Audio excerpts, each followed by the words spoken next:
Wednesday. It is a spooky day to be on the internet, but we are here to tell you the truth. There are new games coming out. That's scary enough. No pranks. No pranks here. No, we don't do that shit here on the Casual Hour. We don't. I have a question for you before we get into all of this. Okay. What is the best game in your least favorite genre? The best game in my least favorite genre. So when you actually want it to be the best game, not my favorite game in a genre I don't like? Let's do the favorite. Like your favorite game that you have put thumbs on a controller for in a genre that you can't stand. Ooh. Man, that's tough. Isn't it? Yeah, because normally I would just stay away from the genre. Correct. I'm even trying to think of like what my least favorite genre is. I guess it's going to be. I mean, it would either be like a Dark Souls style game, or it would be something that was purely multiplayer. Because I'm just not a multiplayer guy. So okay, if we're gonna say the type of game that I hate the most is like your damn it, what do you call those things? The battle royales. I don't like the battle royales. Yeah. So the only one I've really played, so I guess it wins by default, is the Call of Duty version, right? Like we played some of that together. That was an Extraction. Was that an Extraction? Well, I mean, it's functionally the same thing. They're close enough. Yeah, connected tissue. So yeah, I guess it felt like Call of Duty. Call of Duty feels good to play. Yeah. But it also is in a genre that I just generally don't care about, and I don't want my zones to get smaller as I play. I don't want to worry about playing against a bunch of other people. No, thank you. Yeah, it's not my thing. Games without, you've heard of Doctors Without Borders. Chase is a gamer without zones, and there you go. I've gone back and forth on this one. I've been thinking a lot about it because I was going to ask you this question a couple weeks ago when we ended up not recording. But I was thinking more about I don't love gacha games, but I've played some good ones in that genre. I really don't like the trappings of an MMO, but like the Old Republic was really fucking cool. The little bit that I got to play of that. I don't like Souls games, but I've certainly played one where I'm like, hey, I kind of like what's going on here. Like, it's not even like a also like Souls games feels like such a specific subgenre, such a big one, because like on one hand those are just action RPGs, and I love action RPGs, so it feels weird to say like, oh, I don't like Souls. Souls are the genre I don't like, because it's like that's not a genre exactly. I know. So we didn't record that first little bit, but that's okay. We were just talking about I just started the recording. Okay. Oh boy, April Fools on us. We're the fools on us. Always the fools, never the April. I will tell you that was a fun conversation. We went over our least favorite genre and the best game we played in it, but you'll have to just go back and watch the VOD. That's really what this is about. It's forcing you back to our YouTube channel or our Twitch channel. So go watch that opening statement. Yeah, it was all about engagement. This is the worst engagement. But this is the April preview. It's episode 463 at this point, which is a very unfair number. We are going to be telling you about some of the games that we've been playing before that. We're going to go over the games that we picked for March. Chase has a good... Well, some of the games that Bobby's been playing. Yeah, it's true. It's true. I've been playing games. To be fair, I played a video game and was ready to talk about it this week, but we decided that it was better to talk about both of the games that Bobby has played instead. That's fair. I was prepared. You were prepared to watch me play a game. So we're going to go over some games that have been played by whom or who. It's up to you to decide. But we will be going into those games in April, and there are a couple that I've been very excited about. So stick around. We'll get into that. If you are listening to this audio, we've already told you to go and watch the video version of this. But the other thing that you should know is we always have the trailers, and we talk over them, and you can watch them with us.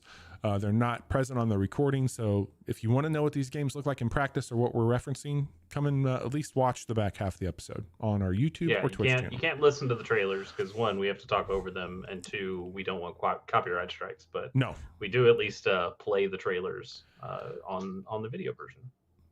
Absolutely. Now, this is a weird game to bring up, especially on a new game episode. And I pride myself in being pretty hip and aware of what's coming and going, especially early access games. I've been pretty dialed in. But somehow, Minishoot Adventures completely slipped by me back in 2024 when it came out. Yeah. Lord knows. I think it had early access, but it just made the jump, I think earlier this month, to the Nintendo Switch and other consoles at that time. And one Jeff Gersman had made a skeet basically stating, hey, I said this a long time ago, Minishoot Adventures fucking rules, you should play it. And I think Chase even picked this one up after seeing the trailer the day that it came to the Switch too. But this is a game that is being developed and published by Soul Game Studio. It will set you back $15 if you are on a personal computer. You can play a Steam demo of this right now to get your beak wet. And there's a couple different bundles with other games that you can grab this with if you choose to do so. But, you know, I hate being a podcast that has to reference other games all the time to talk about games, but that's just how we do this. It's very much a shoot 'em up. It's very much a Legend of Zelda type. It's very much a Metroidvania, and it's very much a really kick-ass, very, very straightforward, exceptionally well done and executed one of these. And it's got a great look to it. You're a ship. That's the big thing to call out here. You are a little spaceship. You have not played this yet, correct? I've not played it, no. Okay. But it's like very simply, it's Link to the Past, except you are a twin stick shooter playing. Totally. Yeah. You could sprinkle a little like Housemarque on this, probably. And again, like, it's not doing anything that is overwhelmingly new. And I think it wears those references more as badges of honor. Like, it's paying, like, it knows what it's doing, and it's very confident that it's doing something slightly different. But it's order of magnitudes of just like confidence in its sound design, its movement, its control, its overall presentation. It's buttery smooth. If you have the ability to play this on a high frame rate, you will have so much fun doing it. I've played this on my big 4K gaming rig. I've played this actually on my AYN Thor. The first time I played it was via a cloud stream, and it did a great job there.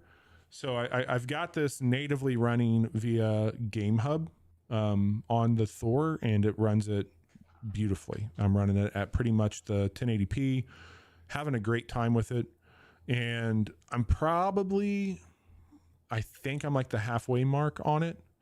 And I think it's going to do kind of the Zelda thing where it's like, go get these first 3 things, and then you're going to need to get like these 5 things. Sure. So I'm on the last present dungeon that I have found. And all the dungeons are, it's not like you're getting a bow and arrow or a hook shot when you enter the dungeon.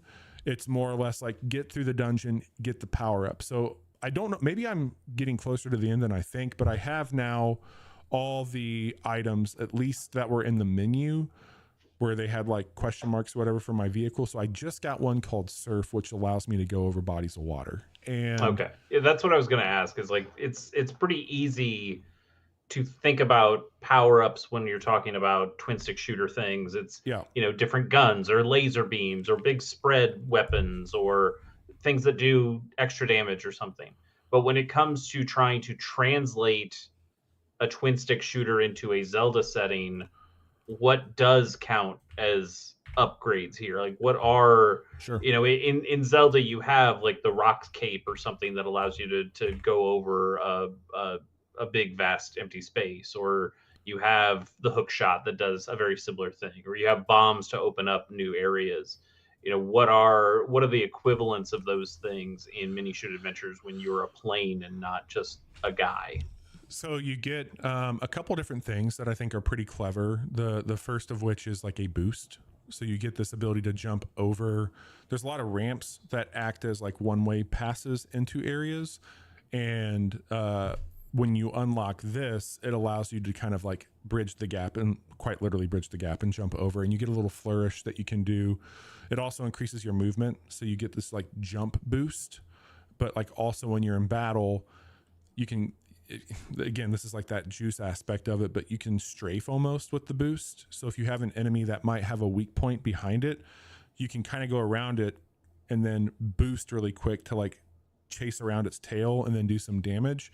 And it also is clever because it is a shoot 'em up, it is a bullet hell game, and there are patterns of the projectiles that are coming out, and some of them are more a spiral shape, so you can kind of kite into in between these two little areas of the spiral spread from the enemy with that boost. Like I might be coming around it while it's at the front of it, it's a very tight choke, but as it progresses out, it gets wider, and like I'll use my boost to come around that really quick and then cut in and get back to that closer choke point to where I can just kind of do that move, because you're constantly moving in this game, especially. I mean, that sounds, we call it a boost because it's a plane, but it sounds like the equivalent of like a dodge roll that you get in absolutely some of these games. Other things that you get, like I just got a time slow, which is really cool, and that looks visually very, very neat when you can slow down all those projectiles. The other one you get is a like, oh shit, I have no moves left and I'm getting crowded. It's like an EMP almost, where you just kind of hit everybody, stall them, and get away from them there. But those are like some examples of what you're going to get. Now, there's other things that happen with this. You are building out the map, so you're finding map fragments. You're also finding other derelict ships to bring back to your hub, and they're there to be like a vendor. They're there to refill your health. They also will allow you to bring back a currency that you're getting in the game to do other things, like buy things from them, which is like a trinket or a boon, or you can go in and upgrade the level of your gun. But there's also skill trees, and so you're constantly, like anything you shoot's just dropping like these little nuggets, and those nuggets are in a bar next to your health that are filling up constantly. And not to the speed of like a Vampire Survivor. It takes longer to do it. But when you do that, you just get a point. And inside of it, you've got like, I don't know, 10 hexagons that are different abilities. So like damage output, movement speed, bullet range. Like, and it's, I think, up to 7 like little blips within each one of those hexagons. So like the first one is 1 crystal, then it's 3 crystals, then 5 crystals. So you have to kind of like decide what you're going to spec into, but at any given moment you can just go and move your crystals around. So like if you are like, I'm just out looking for like the next spot, I'm going to make my ship go very quick. Okay, I'm at a boss, I'm going to move all this to damage. So it's not like FTL where you're having to like tinker all the time, but it's more like, hey, if you just aren't digging like your output right now and you want to move differently, like you can do that. So yeah, it sounds like maybe a little bit more freeform than respecking a character, but has very similar, results to something like that. Yeah. One of the other cool things is like you start to see like how the environment is hiding ways to get through it. So it is very sneaky, and it does require you to kind of explore. In a way that like Everspace felt like a like RPG in space. This feels like that also. It's like there used to be a bunch of boulders that would be blocking shit, and I'm like, maybe I'll get a bomb. Like that's very Zelda. Like maybe I'll get an actual bomb like Fox McCloud or something. No, you just get this accelerant. So as you're shooting with your right thumbstick, you just pull the right trigger, and it takes from your boost, your energy cell, and it coats all your bullets and sends out a shit ton of them, and you just kind of pepper a boulder to where it crumbles. But you can also use that on bosses. So like going back to that other thing with the spiral boost, or to your point, dodge roll, the move becomes boost around, dodge roll around, get to that weak point, go through let your boost recharge halfway as you're kind of gliding, pull that trigger for your first 30% of the hit to be that boost shot, and then follow through until the thing turns around on you. So like that's just one boss. There's other mechanics that you have to move around. Like they might have a bunch of minions, they might be spawning things in. The one thing I really appreciate about the game is that early on water is not your friend, and there are a lot of ravines that you have to jump over. One of the things I hate the most in these types of games is when you go to jump and you fall off a ledge and it takes away like a quarter or a half heart. Just, I don't like that. this game does not punish you if you fall. It just resets where your location is. Like, I really appreciate that. This is a must play, Chase. I think this is one of the best one of these I've played, and it's certainly like not. We've seen a lot of Zelda likes, and it's like this feels way too much like a Zelda. I would just be wanting to play Zelda almost. This feels very much like its own thing, but sure, you know how it got to this point. And I'm shocked that like in our circles that we cover, neither one of us was like, hey man, I'm hearing really good buzz about this thing, because people love it. Like I'm not saying anything people haven't already fucking gushed about with this thing. Yeah, I mean, are you sure when this thing quote unquote came out in 2024, was that early access, or did the game just come out to Steam at that point? And it's taken them this long to make a port to consoles? I think it's the latter, but I mean, I feel like we would have at minimum covered this on a preview. Maybe I can go back and watch that and see. I would have thought so as well. The real blind spot for me, at least, when we do our previews, and you've noticed this because you come in and supplement those sometimes, is PC only games or Steam games, because those sometimes are small enough or are numerous enough that those don't get thrown into the lists that we see when I build our list. So if it doesn't show up on a console somewhere when it first comes out, it does hit our blind spots a little bit more. Yeah. And you've gotten better, especially in the last year and a half, because you've been playing so many more games on the PC than you were before. So maybe it did just hit at a time where you weren't PC pilled and I wasn't seeing those because they were PC only games. So that's possibly how we missed it, but you're right. It does seem like a thing we would have seen and talked about and heard good things about and especially with like people calling Zelda out. Like, there's no way I wouldn't have been like, wait, what? Like, sure. The other thing I'll just say really quick before we move on to the next game, you're watching your vehicle. Like, it's a shoot 'em up, it's a bullet hell, so you're watching where you're at all times. The UI for your boost and your energy is if you look at the ship design, and I think it's actually in the key art of the game, you can see it more clearly. The wings actually have these level meters on it, and that's your boost gauge. So as you're watching your ship, you can see the gauge go down. It goes from blue to red on the wings of your ship, and that's where you can see. So as you're watching and you're trying to do those moves, and like if you're watching your stamina, you'll keep an eye on that. There's also a flower in the game that if you fly over, it recharges it. So there are some obstacle course things where it's like you need to get through this pretty quick. And there's also an in-game currency that moves, and it's like a golden beetle. So you have to find those and chase those. So there's some cool stuff that like you gotta get it out. Minishoot Adventures, I believe it's on. I know it's on PC. We've established that it's on Switch 2. I don't think it's on the original Switch, and I believe it's only on Xbox. I don't know if it's on PlayStation or not. I think that's right. Well, I don't know. It's really hard when this fucking AI bullshit has just ruined Google to the point that you can't figure out what the fuck is real or not. It's also deck verified. Okay. Because on Google here, it says platform, Switch 2, PlayStation 5, Windows, Xbox, Mac, that kind of stuff. But Minishoot Adventure, PlayStation. Yeah, I guess I could go to the PSN store and see if it pops up there. It does. Minishoot, it is on PlayStation. So okay. So it's on basically everything. Here's my advice. If you have like a handheld variant, I think it's really good on handheld. This feels very handheld coded. I think the Switch is probably where I would tell most folks to get it. If you have the means to a Switch, like there's not a ton of games on it right now that are worthy of like upgrading to that hardware for. And I'm not saying that Minishoot especially when the price just went up. No, the Switch did go up too. Mm-hmm. Yep, beginning of the fiscal, they pumped it up. So how much did they do?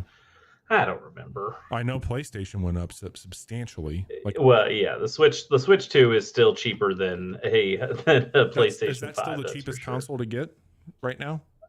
I mean, depends on what you're calling a console. Sure. Out of the 3 consoles that are out there, like Out of the 3 brand new consoles, yes, the Switch 2 is definitely the cheapest. Just go get an AYN Thor, y'all. That's what you should get. Well, that's not cheap either.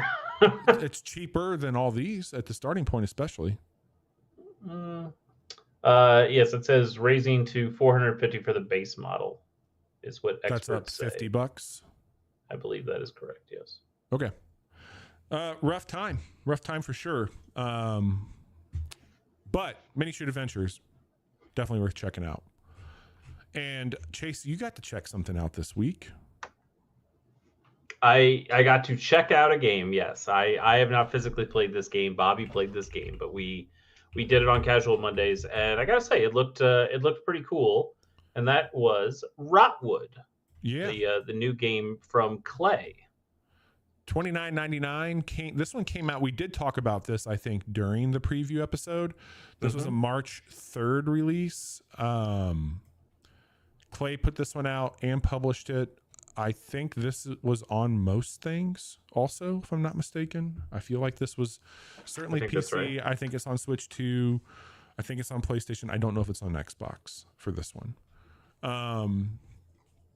Yeah, you didn't know a whole lot about it going into this. I had probably had a couple hours into the game prior to us streaming it on Monday. I had a really nice time streaming it. I think we did some meaningful upgrades. I unlocked a bunch of shit, checked out a couple new weapons, got into a higher hunter level, and if you're looking at this game from the outside, I think it's easy to like point to an Absalom. I don't know I think you actually maybe even brought that up whenever we covered it the first time. Sure. Did anything else like stick out to you from like a comparison point on this one when you were checking it out? Yeah, I mean, we mentioned it during the stream as well, but there's definitely some Cult of the Lamb vibes in there. That you have a hub area where you are building buildings and you are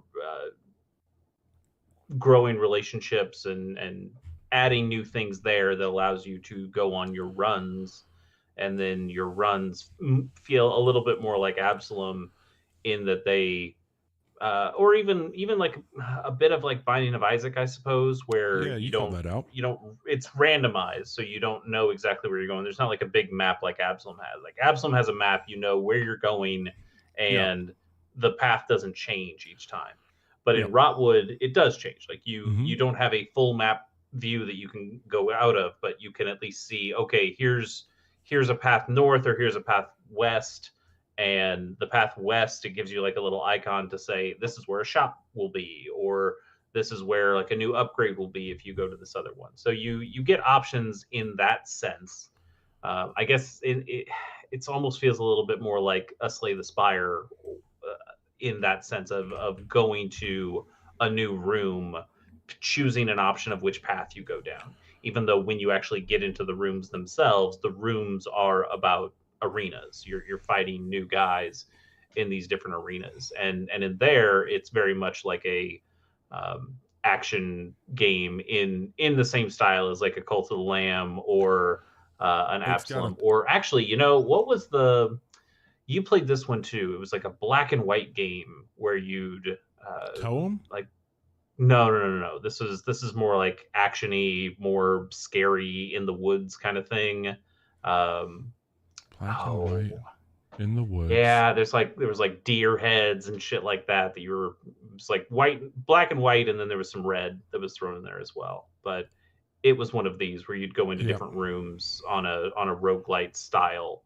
Maybe you'll remember it as we go on. It sounds like it was triggered something in your brain. You just can't remember. Yeah, there was like DX. It was something DX. Oh, that sounds. It was on mobile. It got bumped over. It's an 8-bit looking game, very like cool, kind of isometric shift up. Like it does some like 2D HD stuff. I know exactly what you're talking about. Why don't I look this up and you tell me more about Rotwood since you've been playing it? Bleak something. Look up Bleak something. I'm pretty sure that's what it is. Bleak Sword or something like Bleak Sword DX. So yeah, Rotwood. I think the one thing that we have not pointed to that it feels very much like is it's got a lot of Monster Hunter in it. So yes, Monster Hunter Absalom. I think the Cult of the Lamb stuff. The loop, by the way, you nailed it, buddy. Bleak Sword DX is the name of this game. Hell yeah, that's a good pull. So the loop is you are going out with your weapon. You are becoming more proficient in your weapon. There is not a level for your character outside of like the hunt level, which is more of a gate that you need to like get through things, what I can tell. But yeah, it's like Monster Hunter rules in that way. You're getting like, you need, when we found the market, it's like, oh cool, I'm actually getting like Hunter level 2 gear now. And you can mix and match your gear like in Monster Hunter. There are townsfolk that you're doing quests or events for that you're strengthening relationships with. The more you do for them, the more perks you get. So it could be something as simple as a mannequin that allows you to do multiple loadouts with all this gear. There's an area to test your weapons. Think a lot like Hades, how you can kind of go through the paces of those weapons before it. There's a couple different currencies. I have not seen any monetization whatsoever. So you buy this game once, you can just use in-game currency that seems to be pretty generous. And that's kind of Clay's MO. I don't think they've ever had a bunch of microtransactions for stuff that wasn't like, hey, this is a DLC pack that we've put out. I know like Don't Starve has had additions that have had DLC pieces to them. But it's not so much like, hey, throw us an extra $1 and you'll get this little crap. Absolutely. Not only are they known for that, like the Good Guy Gamer stuff, their games just look so good. Like their style, their house art style, like you can usually say like that's a Clay game from a good distance, and that's for good reason. Yeah, it's hard to put your finger on. It's a little bit like Gendy Tartakovsky Cartoon Network. Yep. A little bit Flash game, like good old style Flash game. Don't Starve is very Tim Burton-esque. Yeah, certainly. But like they do kind of have a style, even though the style changes among games. There certainly seems to be something that you look at a Clay game and you go, oh yeah, Mark of the Ninja, oh yeah, Griftlands, oh yeah, Shank. Like I can see that the same people made all of these things, and it is a striking style that they are usually able to pull. I agree. The game plays very, very good. It is a co-op game. I think if I could find somebody to play this with, it would be a blast. I think the Monster Hunter nature of it would be really cool. It's the most passive aggressive thing he said. No, if only I knew somebody else who played video games, who I did a podcast with. Like, it would be so nice. Like, I'm not trying to go down that rabbit hole. Like, I would love to play more with you, of course. But like, even the dudes that, like, I barely play with my cousin anymore. He's just like kind of given up playing a lot of co-op shit. So like my circle is very thin I'm not at the point where like I want to play with strangers, because I'm not there for that. Like I see it as more of a vehicle to catch up with people than it's like a desperation of, I'm not like looking for a raid group, like, yeah, I'm looking for somebody to talk to while we play a game and have fun with it. And it sucks because I think a lot of the friend slop, to use that term, that people are using for the types of game like Peak and others, there's never been more compelling co-op type games that I'm looking, like I want very specific PvE, like dumb fun fuck around games. Anywho, Rotwood is very fucking cool. I'm glad that I picked it up. I got it during a sale. It's normally $30, which I think might shy people away if you just look at what the game's doing. Like, like from an indie game perspective, it does seem like, whoa, this is a little higher than I'm it is a good paying. Price of admission. I will say they probably are anchoring more on the replayability of this. Like, you're doing a lot of runs. There is a chance to play with other people. I don't know. I can't remember if we talked through it. I think we did, that there was cross-play maybe between the Switch version and this one. Yeah, again, like version. The AI stuff, it makes it really hard to tell what's real and what's not. Man, it sucks.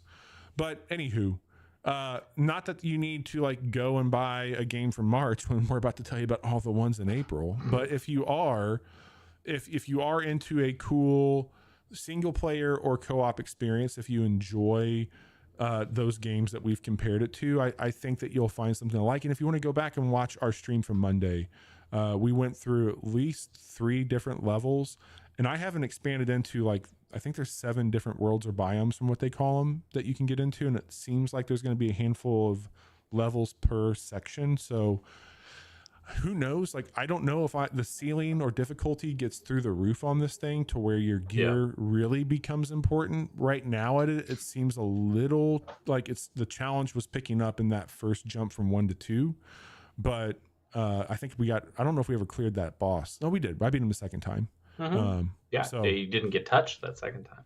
Went back into it. I suppose I am me, so I have to be a little bit critical here. Even though I think the game looks cool and has a lot of promise, it is very mechanically dense. Yeah.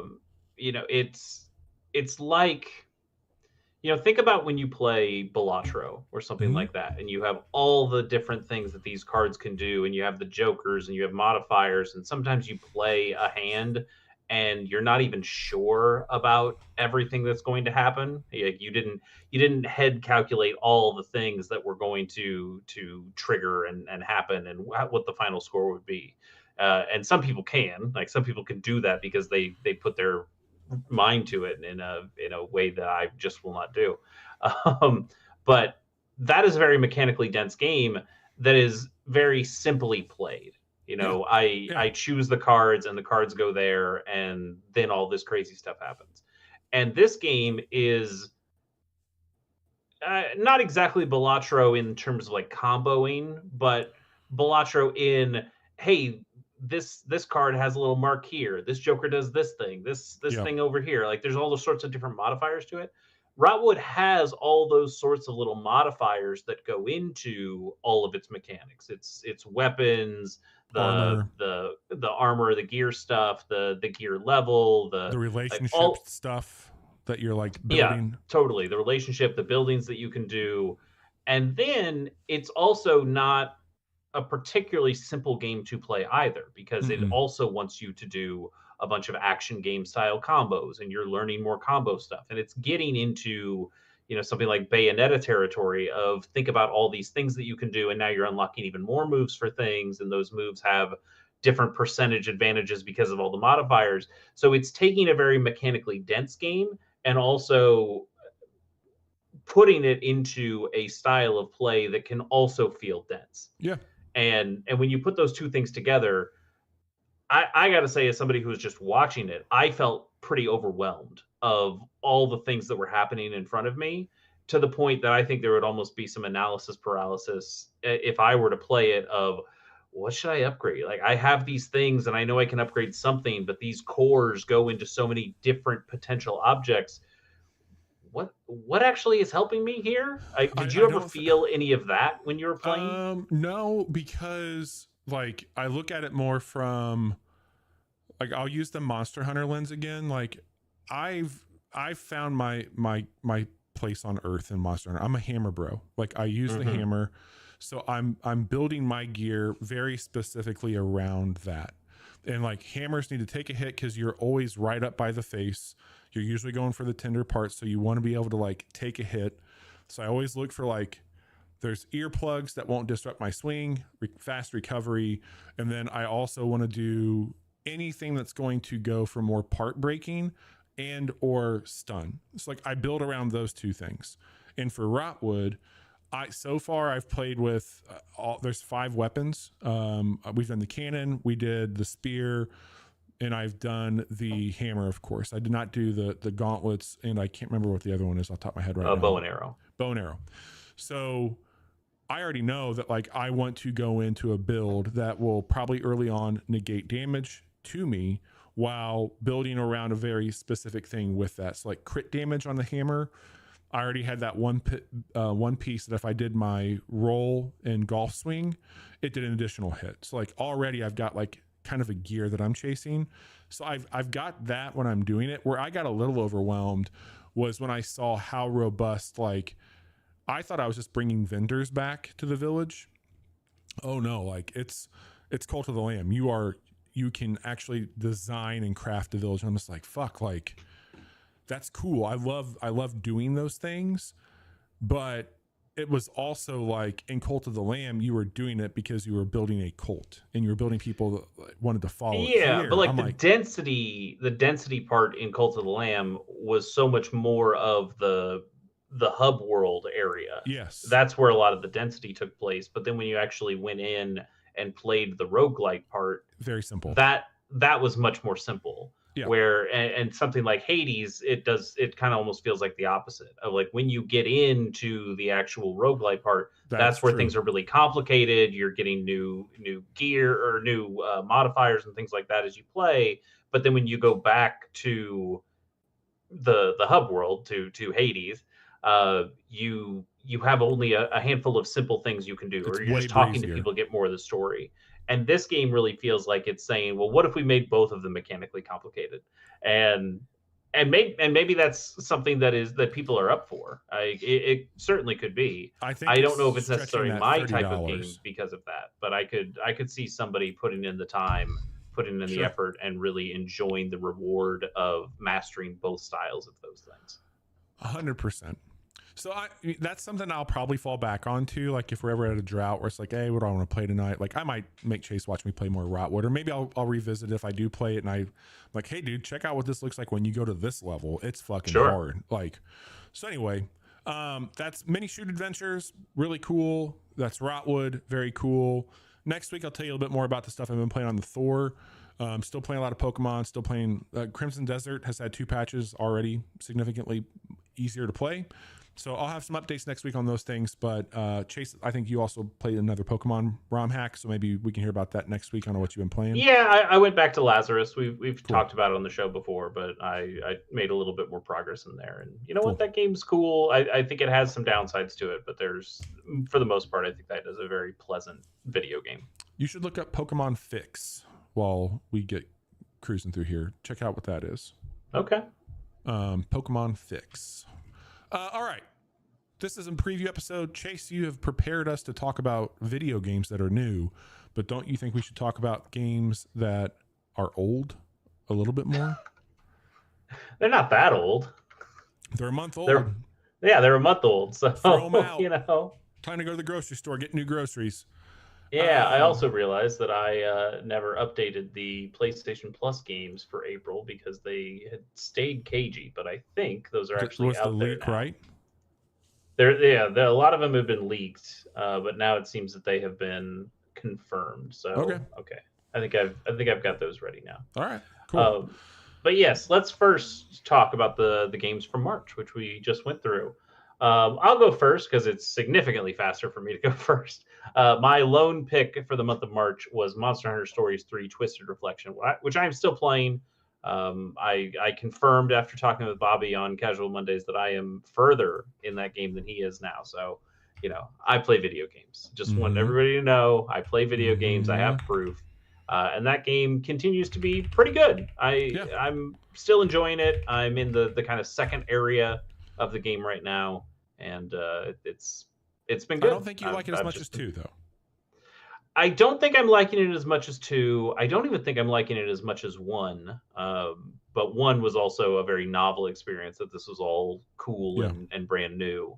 And so I think when you're getting to the third game, there's still stuff I like for sure. But I think there's just things that I probably end up leaning a little bit more towards 2. But maybe 3 will continue to surprise me. There have been some new things in 3 that I've experienced. It was like, oh, that's cool. That's nice that that's there. Nice. Bobby, you also had Monster Hunter Stories 3 on your list, which we've talked about extensively on the show and just now. But you had a number of other games. Why don't we go down this list here? Desynced? I don't even remember what Desynced was. That was the factory one. I picked it up. It just hit 1.0. I've played a little bit, but not enough to talk about yet. Okay. Esoteric Ebb? One of my favorite games this year. It's April. Okay. We're a quarter. We are in the second quarter, my friend. I know, but I just feel like you could say that same thing about the rest of the games on this list. I haven't. Save probably one. Crimson Desert. You mentioned it got a couple patches. You're still playing some more of that? Yep, I got like 25 hours into that. Okay. Slay the Spire 2. We did that on a Casual Mondays. It seemed like you were really digging it. Yep, enjoying that one. Pokemon Pokopia. That was a real disappointment, right? Everybody's hating that one. I'm loving it. I think I'm on the last island. I'm getting close to. I can fly now.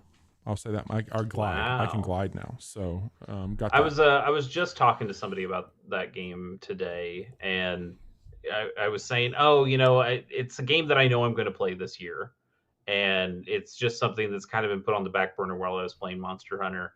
And even though we've had this conversation before, and the other person didn't even bring this up, it was me just clicking in my head as I was talking. It's like, because this game is just kind of an Animal Crossing, it's a game you're are supposed to just play like 15 minutes a day, right? Mm-hmm. So I'm actually really losing out on something by not Today playing it right now. They have a really cool you get the like wacky arm guys. Yeah. They have a little in-game prank thing with some of the Pokemons trying to act like other Pokemons, and if you get 3 of it right, you get an inflatable, wacky-armed Sudowoodo. And all right, it's very cool. Well, hey, we've got an Easter holiday weekend coming up here, so maybe that'll be a good time for me to just sit down and start playing some of that. But yeah, it does feel like a game that you really should be playing alongside other games instead of just binging that being the one game. I'm having a great time playing it that way. I play for at minimum half hour a day. All right, we'll see. We might have convinced me. And then Scott Pilgrim EX. Did you actually play that one? Yeah, I got it downloaded. It's very much it's very good. It's one of those. It's a beat 'em up. But Pepsi Challenge, I'd probably play more Rotwood before I go back to it right now. Like Rotwood has a more inviting single player loop than Scott Pilgrim does. Scott Pilgrim is a party game. Totally. Yeah, that was another good conversation we had on Casual Mondays, that people should go back and watch that VOD, because we did have a really good discussion about how those kind of single player roguelike games that even have multiplayer components to them, those feel like those have really taken over where those kind of old school arcade brawlers used to be, because there's enough connective tissue between them, and but one is just much more tuned to a solo experience, and I think we're both in agreement that we would rather take those than we would these arcade beat 'em ups that are very fun in their own right, but just aren't great for solo play. Well, those were the games of March, and it's time to talk about some free games that you can get in the month of April on PlayStation Plus. Those free games are Lords of the Fallen, which is Souls-like. This is the 2023 Lords of the Fallen, not the 2014 Lords of the Fallen. Yeah, they both have the same name, but this is the sequel. I don't even know if it's sequel or if it's like a complete remake, but it's a completely different video game than the other game, despite having the exact same fucking name. People anyway. Yeah, Lords of the Fallen. It's a Dark Souls like. So I blame Call of Duty for that, by the way. Yeah, you could do that. You could blame Need for Speed for that, because there's multiple Need for Speed hot pursuits. There's multiple. Yeah, that's not very nice. Name your games other things. And then also Tomb Raider 1 to 3 remastered is out, so you can get that on your PlayStation Plus Essential as well. Get 3 quite well liked Tomb Raider games, I believe. I didn't grow up with a PlayStation as a child, as a teen, so I never played. I still have never played a Tomb Raider. Well, I played Lara Croft Go. That doesn't quite count as a Tomb Raider game. I really liked the definitive ones that came out like 2014 and beyond. I liked those survival Lara Croft ones quite a bit. Yeah. Well, maybe it's time for you to go back and see what all the polygonal breast excitement was about back in the day. I got them on the Thor. And then lastly, Sword Art Online Fractured Daydream. That sounds like a chase game. No, that's based on an anime I do not watch. But it's a very popular anime. Anyway, it's an action RPG with some multiplayer stuff in it. Yeah. Right on. Anyway, all right. They seem fine. I'm not super jazzed by any of those in the way that some PlayStation Plus games have shown up. But it's fine. They're free. Can't beat free. Cannot beat free. All right, Bobby. I feel bad because I feel like I took a pause on Skies of Arcadia, knowing that I was going to pick it back up when my Thor came. Yeah. Because I ended up picking up one of those. So in a way, I kind of want to take off Backlog Roulette for another month. But at the same time, if I'm not playing Skies of Arcadia, I might as well spin the wheel again, and maybe it'll come up on something quick and easy. So you want to spin a wheel first? Sure. Let's spin the wheel.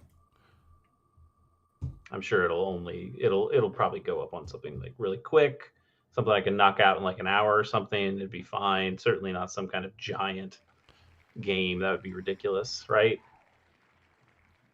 Okay, you know what? That'll work. But I also kind of want to wait on the Thor for that one. I have it on the Thor right now. For our audio listeners, it hit Advance Wars Days of Ruin, which is the last Advance Wars video game until the maybe remake save that, and I'll play that one with you. Okay.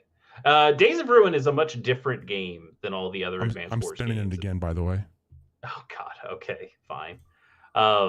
But yeah, Advance Wars Days of Ruin is a really cool game with a much different art style and a much different tone and feel. But that game was pretty cool when I played it back in the day. But I didn't get super far into it. So, oh God, no. I'm not playing Diablo 2. I own Diablo 2. I could play Diablo 2. That's not happening. I want to play something much shorter than that. You know what? Okay, Bobby, one more veto. Spin that wheel one last time, and we'll see if we can get something reasonable. If not, it's no big deal. I hate that Bobby gets to see what the games are before I do. I don't know if I know. Boom! This. Fucking nailed it. There you go. 30 Flights of Loving. That game takes a half hour, if that, to beat. There you go. I will play 30 Flights of Loving. No problem. Easy. All right. I think that'll be my first. Will that be my first Blendo game? No, I think I played a different Blendo game. I don't know. Or maybe I'm just thinking of Jazz Punk, which is not Blendo, but has a very Blendo feel to it. Anyway, 30 Flights of Loving is the perfect game for the wheel. That is great. I'm going to write that one down. 30 Flights of Lovin'. Fantastic. 30 Flights of McLovin. Great. That's probably a game that you should play too, Bobby. All right. I play games, so that's not hard to ask for me. Wow. Yep, got him. Well, let's see if there's anything worth playing in the month of April, shall we? We will start on April 2nd, tomorrow. And that is, we're getting Darwin's Paradox coming for the PC, Switch 2, PS5, and Xbox Series X. This has some real Playdead energy to it. Right? I've had it on my wish list. I still don't know if I'm going to grab it tomorrow. I think it looks really good, and you nailed it with the Playdead poll.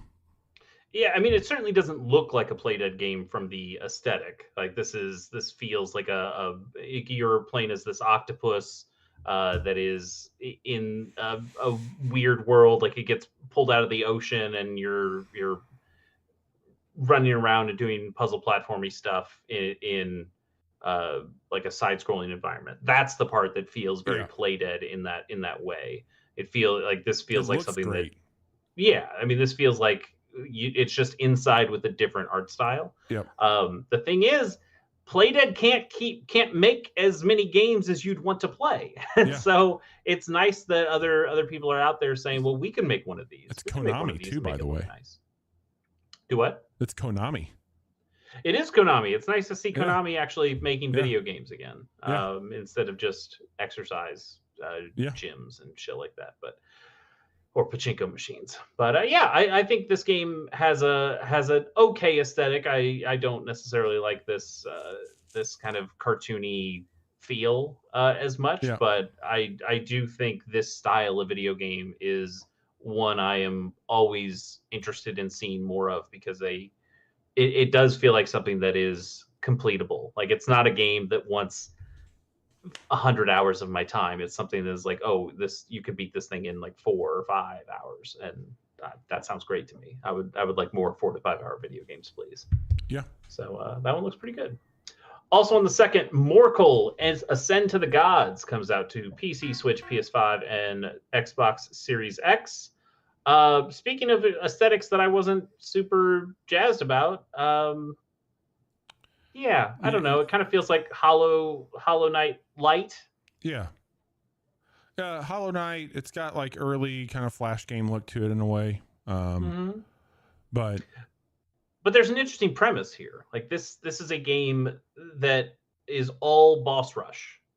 Like it is all you're doing is facing bosses. I'm trying to think of other games that do that. Like the first one I thought of was like Cuphead, but no, Cuphead has a little level platforming stages that So it's not just those. Fury maybe like is Fury a boss rush game, or was there like stuff closer? You're getting closer, yeah. So I think that's a cool idea of just here's a bunch of boss fights, one right after another, and all of these different boss fights have very different feels to them, very different style of enemies in different environments. So I like that stuff too. I think that's a really cool idea. You know, I guess something like Shadow of the Colossus, somebody might go, oh, that's kind of a boss rush game, but that game is so much about the stuff between the fights as well. And this game seems like it's like, fuck all the stuff between. Like, what if it was just like all gas, no brakes? And it's like, okay, you know what? I can kind of respect a game going for something like that. That's a neat idea that I don't see every day. So I commend them on that, even though I don't know if the game's necessarily for me. I think that's a cool idea. I agree. Also on the second is a hot day for video games. Temtem Swarm comes out of early access.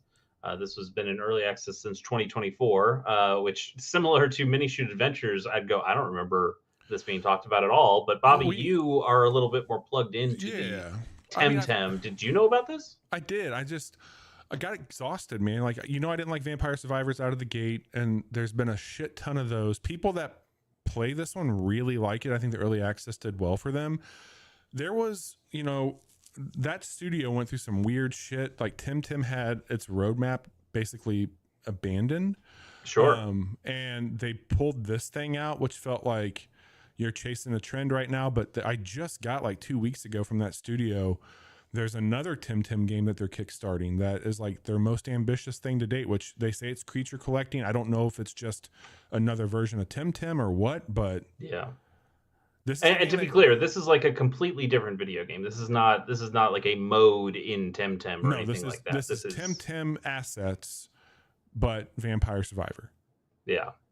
Are you like, now that you are more of a Vampire Survivors fan, is this doing anything for you? Because you still like some of these. You like these Tems, right? Yeah, I love Temtem. I mean, that's the reason I got a PC, for God's sake. But I don't know, man. Like, this is just I'm not done with this genre. There's one I played that did like it would shift between a third person over the shoulder to a Vampire Survivor like demo at the Next Fest, but you know, I might go back to Mega Bonk before this or something. Like, I got plenty of these other ones to play if I need to scratch that itch. Sure. What's the other one that you liked? The 20 Vampire minutes, Survivors that was the 20 minutes till dawn. One. Oh, no, Deep Rock Survivor, which is fantastic. Yeah.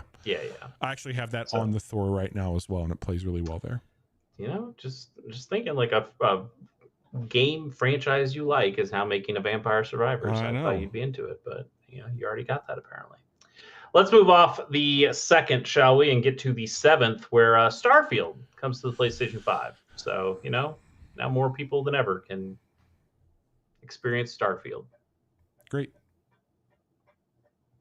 Has that game gotten anything? Like, it's just got it's got like a story beat, and it got a mode, and they've been trying to put some stuff into it, but it's like you have people who are Bethesda fans, and then you have people who are like kind of white knighting this thing in a weird fucking like gross way. But this is like one of the like most okay games. Like, it's not terrible. It's just it's fine. Like, if you want a big fucking sprawling thing, like, play this. I would argue that like maybe play fucking No Man's Sky instead. Sure. That does seem like the easier way to go. Yeah. I will say, you know, one, I still can't play this game anyway because of the BDS movement stuff. I'm still, you know, striking in that way. So I'm not going to play a Bethesda game even when it comes to a PlayStation instead of an Xbox. But also I've maintained probably just because I'm a weird ass contrarian. I'm kind of fascinated by Starfield. Sure. I kind of want to try it, even though I know it's probably going to be bad and I probably won't like it. There's something about it that interests me in a way that a new Elder Scrolls or a new Fallout, I don't know if it would exactly. We'll see if, I mean, maybe you'll get to play it this year. It's certainly. Maybe that's in Microsoft's hands. That's not up to me. They gotta make some real changes before I'll do that. Well, Anyway, they fired a bunch of people. Yeah, I think so far they've only been making changes that have made me even more solidified in my views. Let's move on to the 8th, where we'll talk about Nintendo. You know, they haven't done anything wrong. With Pokemon Champions coming to Switch and Switch 2. All right, Bobby, this one has been long anticipated by a lot of people. This is their just battling video game. This is their boss rush game. Yeah, kinda, honestly. Yeah. And like this is like Pokemon Stadium, but we did it right this time. I would not say they did it right. Like, I'm a Pokemon Stadium fan because I like all the other bullshit around Stadium. But this is you can import all your Pokemon from Go, from Let's Go, from any of the mainline series, anything that you can put on Pokemon Home. Totally. Like all the moves, all the Pokemon. You know how you bitched at us about Dexit and Pokemon not showing it, like not every single fucking Pokemon is in every game now. Well, here's the game where they're all fucking in it. Shut the fuck up. But also it's just a game about battling. Do you think that you'll do that? Absolutely not. Like that's the part I don't give a shit about. Is it PvP only, or is it like CPU battling? I don't. There might be like some CPU training battling, but this is meant to be played online, ranked or unranked. If there was a compelling reason where I did not have to play randos, that I could just like fuck with my home. I have thousands of Pokemon in that thing. Like there could be something cool about like maybe I do just build the most fucking broken team possible because I have the ability to do that. I have like fully kitted Pokemon. Like maybe I do some sicko shit, but if I have to fight other people, I don't want to do that. What you want, Bobby, is Pokemon Stadium. Like, or Pokemon Coliseum 2 at this point or whatever. Yeah. But yes, like that's what I want too. I want single player modes. I want story stuff. Even if you didn't make it a full brand new story Pokemon game, because this is focused on the battling, I get it. But like make things more fun for me as a solo battling person who doesn't want to play online. Yeah. But the reason they made this, I imagine, is going to be more for the competitive set, not only for people playing this competitively online, but when they actually do like their Pokemon video game tournaments. Yeah, their VGC stuff. It sounds like all of that's going to funnel into here at some point. And I think that's interesting for a couple of reasons. Like Smogon is out there. Like that's where a lot of people are doing their online battle stuff. And that is not sanctioned by the Pokemon Company or Nintendo or Game Freak or anything like that. So you can understand Nintendo going, hey, you know, we want people to pay attention to our thing and not this weird thing that the community's done that is not exactly piracy, but like it's verging into that kind of gray area. But and then you also have a lot of people who are playing Smogon stuff. Like they're playing those modes because those have been community curated and it's exactly the way they want. And I can understand how they feel like Nintendo is horning in on their territory by trying to make something like this, or the Pokemon Company is horning in on their territory. I think this is going to be fine. I think for when it comes to like VGC tournament stuff, this is going to be much nicer for people to look at if they're doing streams. I think streamers are going to enjoy this a lot more than playing Smogon stuff because Smogon is not the nicest thing to look at. But I will tell you, as far as I go, where I think about this is that this is not a game for me. And it sucks. I wish they would make more games for me. But this does fill a need, I suppose. So good on them for that. I am a little worried that it will reduce Game Freak's ability to innovate the battling in future games, because they would have to bring all the stuff back to Pokemon Champions, you know, or Z moves, or Mega Evolutions or Gigantamaxing or whatever, like whatever they do next, will they find a way to like retrofit that into Pokemon Champions? Who knows? We'll have to see. Or maybe they won't do those things because they wouldn't translate back to Champions. So that could be a problem as well. And then, I also just worry, like, do they completely take out the online battling stuff in future video games because they already have this? And that could be. And I guess I wouldn't mind that because I don't care about that shit as much. But that does make those future games, potentially a little less interesting or a little less rich. And I wonder if that's, if this sounded like a good idea in theory, but it's actually going to ruin the franchise in a way. Monkey's paw will curl. Yeah. Well, I guess they've been ruining the franchise in multiple ways for the last few mainline games. So, yeah, I guess this couldn't hurt. I know we need to skip through some of these things. Let's talk about the 9th. Beyond Words comes to PC, Switch, PS5, and Xbox Series X. I think this game looks kind of neat. It's not really my thing, but it sounds like a thing that would be my thing. It's Scrabble. It's like a Scrabble roguelite. Seems like your shit. Cool. It does.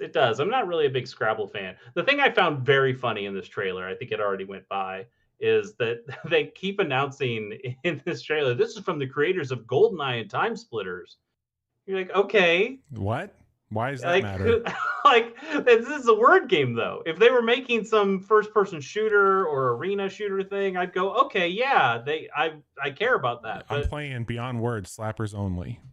Yeah, what the fuck do I care that they made GoldenEye and Time Splitters? Beyond Words, spellers only. Let's do it. Just very funny marketing stuff to me. On the 14th, Hades 2 comes to PS5 and Xbox Series X. We've talked about this game before, but I did want to ask you. You were playing this on your Thor, right? Hades 2. Mm-hmm. Are you liking it on the Thor? It's one of the best running games on there. I mean, I can run that thing at like a crisp 1920 by 1080 with great frame rate and like high end visuals on it. It looks really, really good. That sounds kind of nice, but I'm sure it will also play and look very nice on your PS5 and your Xbox Series X. I mean, the font is small on the Thor when you're playing it, and there's a lot of reading. Also on the 14th, Replaced comes to PC and Xbox Series X. We played this on a Casual Monday, if I am not mistaken. You're pretty excited on this one. It's been like, I feel like 9 years since I first saw this game. The demo's cool. I have worries about its repetitiveness and staying power. I want to see how it does more of that, but the little slice that I played did what I wanted it to. I'll just see how much of the game. I have a feeling that it's more narrative than combat focused. And combat, even from just watching it, looked a little repetitive, and that demo gives you later game equipment that they say like, oh, this, you won't have this at this point in the game. It's like, really? Because already seems like the combat's a little thin, and you're telling me I'll have even less options when I'm playing the real game at this point. I mean, I'll be getting it for sure. We'll see how it goes, but I'll be picking this one up definitely. I mean, it looks gorgeous, and if the narrative stuff works out, sometimes bad or mediocre combat is not the worst thing in the world. Yeah. On the 16th, Gecko Gods comes to PC, Switch, and PS5. I think this is cool. I think this is super pleasant. You're just like these little lizards that are running around these environments, a puzzle atmosphere. It very much reminded me, like, these look like environments from like Shadow of the Colossus, right? Sure. Like, color palette's a little different. That gecko's on a boat. But yeah, what if you were just like one of the little lizards from Shadow of the Colossus and you're just running around and doing shit in those worlds? That sounds great to me. This seems super chill. Yeah, looks like a little light puzzling. Cool. I like this is what I want. And I know this already showed up on a Wholesome Direct, but this is what I want games on the Wholesome Direct to be more of. Yeah. Like fair. Not just farming and fishing and cuddly shit, but like, hey, this is a game without combat, but it's just like cool and interesting and has neat ideas to it and is. Yeah. I just want that. Give me more of those. All right, let's talk about a pretty big one for us, and that's on the 16th. Mouse PI for Hire comes to PC, Switch 2, PS5, and Xbox Series X. we talked about Cuphead earlier, or invoked Cuphead earlier. This is a very cool, old school style of cartoon visual. But this is a first person shooter. But you know what? I wish this said from the makers of GoldenEye and Time Splitters, because this is 100% a first person shooter that also has kind of puzzly elements to it in the same way that GoldenEye did. People had some recent hands-on with this, and they all were kind of gushing about how good it was. So I'm very. I mean, Troy Baker voices the main character in this. It definitely looks like it's going to have at least some energy and effort in both the art direction and the visuals. But yeah, buddy, I think this one, it's been pushed back a little bit, but I'm very excited to get my hands on that one, see how it feels. Yeah, this trailer that we're showing says it comes out March 19th, and I was like, no, it's coming out another month later, and hopefully it actually comes out then. But from a visual standpoint, like, this is in black and white. It's definitely going for like a Steamboat Willie kind of feel to it. But my only concern is that when you're just in black and white like this, is it how well are you going to be able to like understand the visuals and know what's going on visually as you play the game? From this trailer, I know I'm getting lost, but this is also, rapid trailer stuff. I bet when you're actually playing the game, it's a little bit more easy to grasp. But that's the only concern I have for this, because everything else just looks really promising. I'm very excited for that one. Also on the 16th, Tomodachi Life Living the Dream comes to Nintendo Switch. It's cool that they made a second one of these. The original was really popular, really silly. It seems like this one, they are doubling down on the silliness. They're making things even more open. I believe there are same-sex relationships and things that you can do, and like non-binary characters as well. So I think they're leaning into the audience that really took to the first Tomodachi Life, and they're finding even more ways to excite them. So I think that's really cool. Yeah, I mean, people seem to be talking a lot about that demo from what I'm seeing online, but yeah, we'll see how it goes. Yeah, I played a little bit of that first one. It wasn't quite for me, but for the people who this is for, it seems like they're really going to like it. So good on them. Speaking of a game that is good for the people who are going to like it, on the 17th, Pragmata comes out to PC, Switch 2, PS5, and Xbox Series X. I'm just going to hand the floor over to Bobby here, because I know he's pretty excited about this one. Yeah, man, like, this one really swept me off my feet when that demo came out around the Game Awards. This game is another game that's been in active development for a long time, to the point where people kind of thought it was donezo. And if you're not familiar with it, this is the third-person corridor shooter where you have a little android girl that hangs out on your shoulder. But the concept is really unique, and it's brave and it's bold, and I love it, Chase, because it feels so different from everything else. And in a period where you're just making the same shit over and over again, the movement fucking rules. But every encounter, the enemies have a shell that your weapons do not do fuck all to, and the little android girl hacks them, and you have to go through. It looks like it's not a crossword puzzle, but it's a grid-based puzzle where you're moving an icon through different icons. And so you might do one where it's like, I have an upgrade where in my hack, I can now activate this to where if I do damage on you, it damages everybody around you. Or maybe I want to like overwhelm you with a bigger attack, or maybe there's a lot of people coming at me and I just want to like hack you so I can shoot you. So depending on your skill, because you're aiming and then you use the face buttons to move this around and get your power-ups. But basically it's like, here's a green box, here's a red box. And you want to go between those, and then it blows open the casing on the enemy. And then you've got 3 or 4 different types of weapons that 3 of the 4 are on like limited run ammo that you're finding in the corridors. It's so fucking good. It is incredible. I could see this one being in a lot of people's Game of the Year conversation. I think it's like one of the most played demos in a very long time. People seem to be very, very taken with it. And good on Capcom for putting out something brand fucking new. Yeah, I mean, it seems like it's going for a bit of a Nier Automata, but it's like pulling. It's changing the levels of things. Yeah. Nier Automata also has hacking enemies, and it also has a little robot sub character who's helping you, who's doing like a different style of fighting.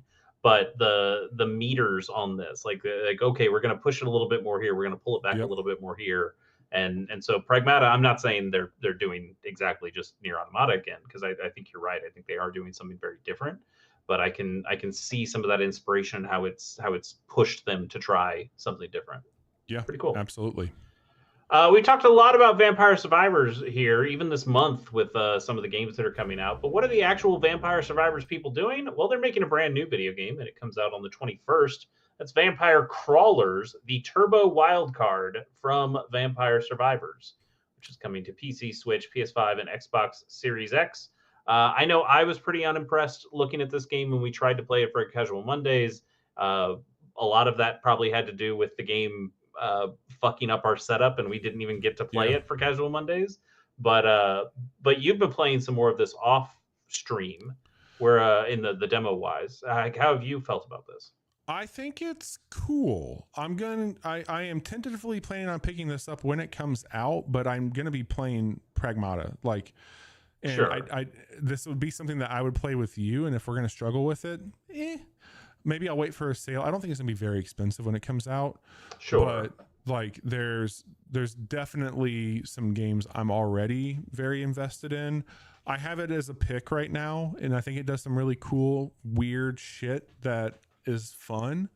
But I also don't know how much I need it today, is what I'll say. Yeah, so the idea here, the premise is it's a dungeon crawler that is also a card game roguelite in a somewhat similar vein to something like a Slay the Spire, which also is difficult because we just got a new Slay the Spire. If you want that kind of game, we kind of already have those. But certainly I think the Vampire Survivors people have gained some trust from the amount of cool stuff they've been able to build into this genre, so that maybe they have some ideas about this other genre. Yeah. So I'm willing to give it more of a chance, but I just know that first time looking at it, I was like, I don't know if I love the way this looks. But you know what? I guess I had a very similar feeling about the original Vampire Survivors. So it's like, oh, this doesn't look like anything much, but you play it and you go, oh, okay, this is pretty cool. I like where it's going, and then it just kept getting crazier from there.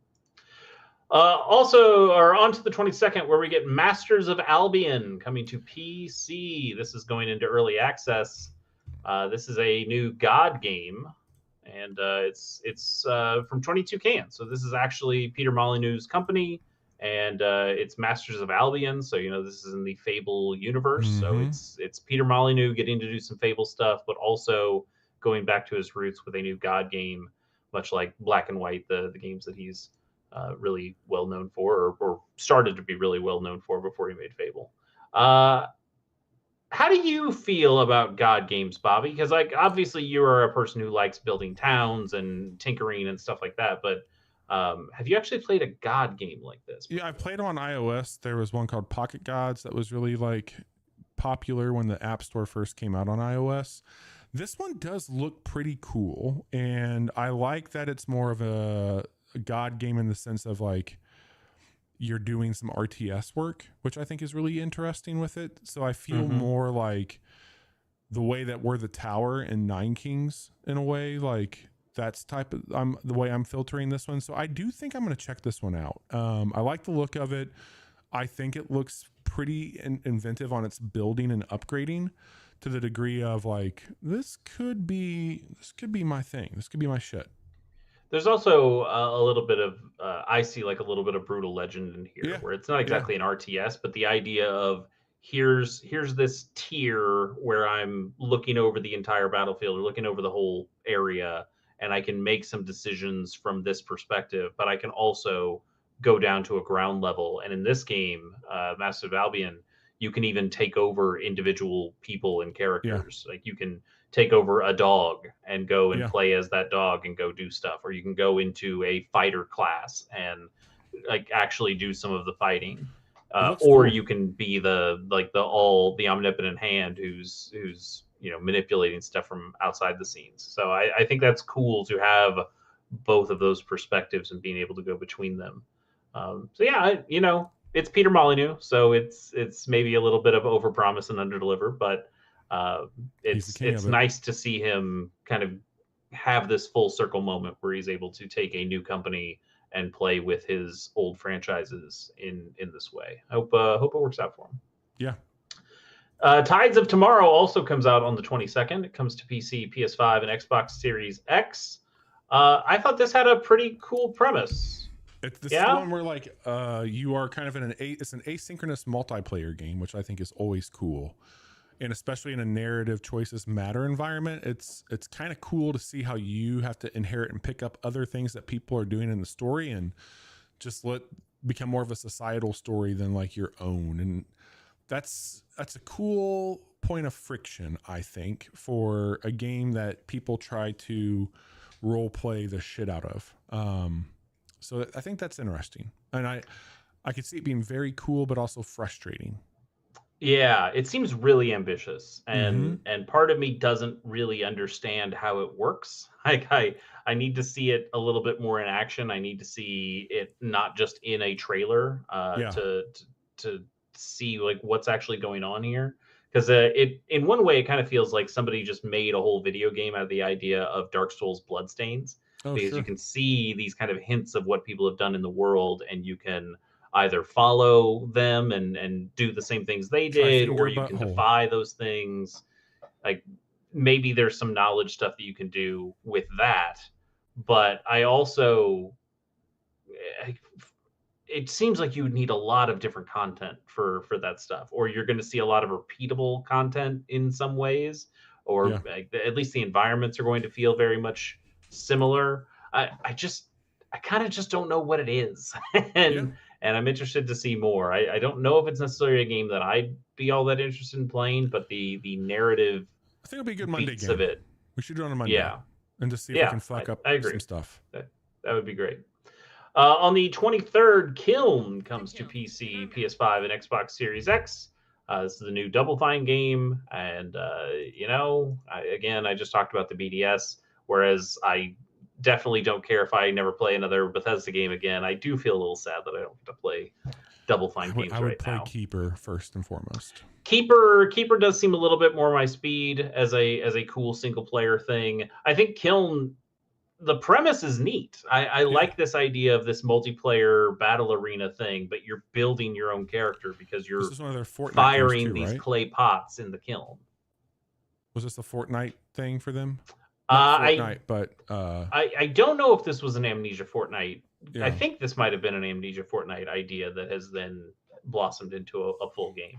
Yeah. But it's a cool idea. It's like a MOBA kind of thing where you're playing as these pots and you're gathering water, and then you're trying to go and douse the other team's kiln, and that's fun. I think that's a cool premise.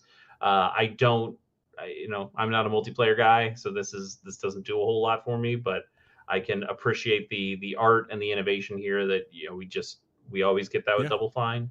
But I think you're right. I think Keeper is a little bit more my speed, that if and when this BDS movement finally says, hey, Microsoft has finally we have been satisfied by Microsoft's changes, definitely Keeper is going to be high up there for me. But I think if you're looking for like a fun, silly party game to play with people, Kiln seems like it might fit that bill quite well. Yeah, totally. Also on the 23rd, Outbound comes to PC, Switch 2, PS5, and Xbox Series X. All right, Bobby, this just seems like they targeted you specifically on this one, didn't they? They did. It's very cool. It's just a fucking slice of life. You have a camper. There is a little Firewatch with this. Not a lot, but a little. And you're going through these little vignettes and setting shit up, but your base moves with you. And when you park your car and camp, the whole top can get very elaborate and big. It's neat. This is very much a cozy game in all the right ways. Yeah. If I know somebody who likes camping and crafting and petting his dog, this is me. That's Bob. That's Bobby. This is what I'll be doing, and maybe all of you will be joining me on a Monday for this one. Maybe. All right, we're getting close to wrapping up here. Let's talk about Aphelion, which is coming out on the 28th to PC, PS5, and Xbox Series X. This is a brand new game from Don't Nod, who are the Life is Strange people. And you know what? Seems a little scary for me, but otherwise seems pretty good. Yeah, I enjoyed not Dark Souls, Jesus Christ, the Dead Space. I liked Dead Space quite a bit. Maybe this will be adjacent enough to that, but I don't see myself playing this anytime soon. Maybe it'll show up in my shared library sometime. Yeah, well, I just seen all the picks you've made for this month and last month. You're just a very busy boy, but yeah, I mean this definitely has like a Dead Space kind of aesthetic feel to it in some ways, maybe a little less zombie focused, although maybe not completely unzombie focused, but definitely more like narrative adventure game and less shooting and killing than something like Dead Space. But I totally get where you find that pull, because there's certainly those vibes to it. And lastly, we will end on the 30th with Saros, which is coming to PS5. This is the new Housemarque game, those of the Returnal fame. I know you were pretty hot on Returnal. Did you ever finish Returnal? No, that's the thing. Like, I was very hot on it until the story and the mystery of the story got weighed down by the complexity and difficulty of it. And this just looks like a hard game. I look at this and I immediately like, that's a Souls game. It's not a Souls game, but I view this the same way of like, I appreciate those games. There's a group of people that are going to fucking love playing this game. And it's just one of those things that I think will do very well for PlayStation and Housemarque. I just don't know if I'm cut out for it. I just don't think I am. Yeah, I lament a little bit because it feels like Housemarque was the last studio that was making a very specific kind of video game, those kind of side-scrolling shooter games that felt very arcadey and very, very nostalgic. And as cool and as well made as all those games were, like was that a PS4 launch game, PS5 launch game? I think it was PS4 that Housemarque made. I cannot remember the name of it, but I remember it looked awesome.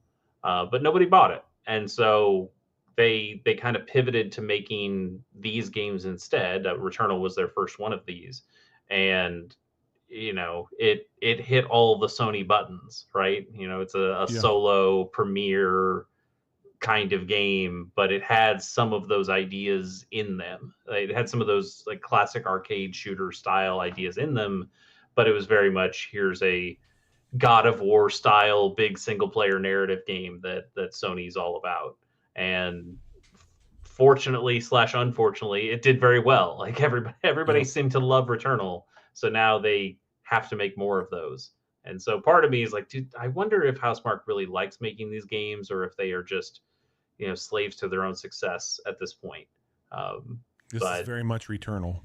It very much has some Returnal vibes to it. Yeah. They've definitely are like, yep, Returnal was good. Let's make another game that is playing in that space and playing differently in that space. I'm sure there's going to be new things in here, but there is, who knows? I might end up playing it. I have no fucking idea at this point. It's not on my radar. My cousin and I share a PS5 library. I could see him picking it up. If he gets it, I'll certainly fire it up and let you know if it feels like Returnal. I think this is going to be Bobby's number 7 game of the year. This year. I already got 7. I know you already have 7, but I think this will find a way to sneak in there. I just have a feeling. All right, so let's make some picks. Like with March, why don't I go first, because it'll be much quicker. I have Mouse PI for Hire. I think that game looks cool. I would like to play that game. But the rest of the stuff, I think there's some interesting things coming out in the month of April. But I am maybe much more excited to get my Thor and play a bunch of games there and go back to a bunch of backlog things. And so I think I will be set and play more Monster Hunter, obviously. So sure. I think I'm set for the month of April. But Mouse might be one I try to give a shot to. Bobby, you have a lot more. What do you got on your list? I'm going to start with 2 that are like, if the reviews are rough, I probably won't grab them. So I'll start with Ties of Tomorrow, Masters of Albion. Like, if those come to like tepid responses, I'll probably pass on those. But I think I've played Outbound, and I know that that's for me. I've played Pragmata. That's for me. replaced I've played, that's for me. And I think Mouse PI is absolutely for me. So got a lot there, but I do have things mapped out, and I think I'll be able to fit things in and probably play a few of these with you on Monday and for the folks listening. Yeah, that'll be a lot of fun. So that is your month of April. Chase, nice job. Thanks for pulling this together. Sorry we went long on the front end here, folks, but we had a busy week. We played Rotwood on Monday. We talked about Rotwood tonight. Go check that out. And we certainly gave you a bunch of other games to consider. So go wishlist any of these games that sound good. Pick them up when they're on sale on a platform that's right for you, or get them now if you can't wait. We're not here to tell you how to spend your money. We're here to tell you there's things that you can spend it on. Chase, you are busy. Speaking of other things that people can do in between playing games, what do you got going on? Yeah, I'll make it quick. Go check out Chase Game Plays. I'm playing through Star Wars Knights of the Republic in a series called Go Play a Star War. I've got all the star maps now, so I'm at the end game. I'm ready to finish that game and hopefully move on to something else in the next few weeks. Yes, we have done a Star War, but that's been fun. It's been fun revisiting that one. So go check out that series. I think this is episode 24, 25, something like that. So we've been playing it for quite a while. And then I also have another podcast I do with a good friend of our show, Pierce Corshane, called Pilot Program. Pierce and I watched the first episodes of every television show ever made. Our latest episode is on The Muppet Show, which was a ton of fun to do. And next up, we'll be watching The Pit, which I am my squeamish constitution is still regretting a little bit, but I'm sure that will be a very well-made show. I've heard many good things from Bobby and others. And so I'm sure we'll end up having a good conversation about it. But I might not eat a little before I watch that show, and then eat later if I still have an appetite. We'll see. Hell yeah. Well, Chase, thanks again. You always do a great job with this. Thank you all for supporting and listening. We appreciate you. As we mentioned, there's plenty of stuff you can do to hang out with myself and Chase, or Chase and Pierce. There's a lot of other cool things out there to do. Swing back by on Monday. We will have a new video game to show you.